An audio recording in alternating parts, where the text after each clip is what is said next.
1969 police raid on the Stonewall Inn, or the trailblazing journalist Ida B. Wells, who started a campaign against lynching, even though all were notable in their lifetimes.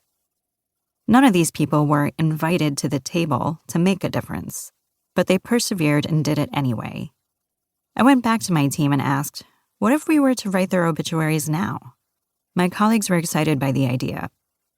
And so, in 2018, I worked with dozens of talented editors and journalists to launch Overlooked, a history series that seeks to go beyond the figures taught to us in classrooms or celebrated by society's historically narrow lens, by telling the stories of extraordinary lives that have been hidden from view. This book expands upon the series to include a wide range of people who, across time and place and experience, staggered us with their bravery, expanded our understanding of the world by inventing and innovating, and broke constraints placed upon them in an unspoken mission to create a better future for others. The strength these people exhibited in their lifetimes has propelled me to continue my research and has inspired my team to expand our criteria when we make decisions each day on the obits desk. While we will never be able to publish obituaries about every single life, I hope this book expands our knowledge of whom we, as a society, value as worthy. Capturing our imagination. These fearless figures were willing to risk it all, sometimes in the strangest of ways.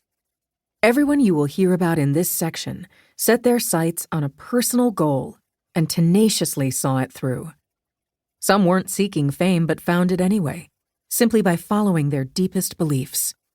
Others reveled in the spotlight, even if their journeys didn't always end as they hoped. Each grabbed our attention in ways worth remembering.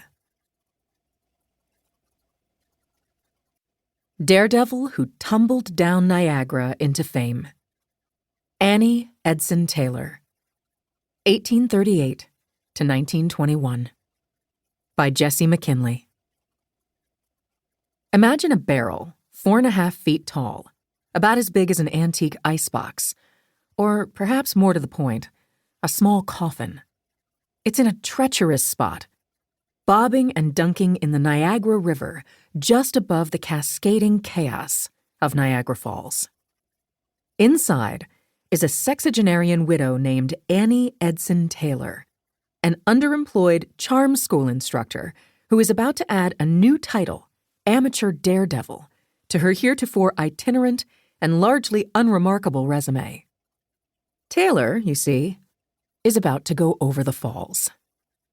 In an era of Harry Houdini, Barnum and Bailey, and other death-defying showmen, Taylor, who was about 62 years old, became front-page famous when, in a moment of unequivocal courage and questionable decision-making, she crawled into a white oak barrel of her own design on a late October afternoon in 1901.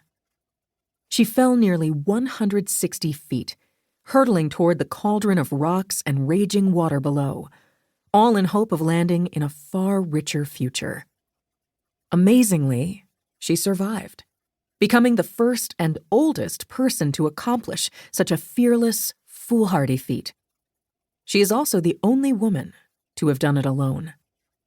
Taylor openly admitted that she had made the trek to Niagara from her home in Bay City, Michigan, to aid herself financially, as well as to succor 2 friends who were also facing hard times by catching a little of the glisten that accrued to such stunts. The rapids below the falls had been the site of all sorts of daredevil attempts at the turn of the century. Stuntmen were gaining fame with feats in boats, on tightropes, or with sole reliance on the human body. In one famous attempt, the swimmer Captain Matthew Webb, the first known person to cross the English Channel without assistance, drowned in the Niagara Rapids in 1883. But no one had ever gone over the even more fearsome falls in a barrel.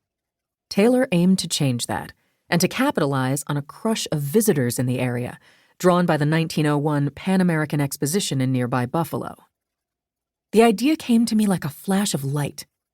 Go over Niagara Falls in a barrel, Taylor wrote in a slim 1902 souvenir memoir, Over the Falls, which she later sold for 10 cents a copy at a stand near the site of her stunt.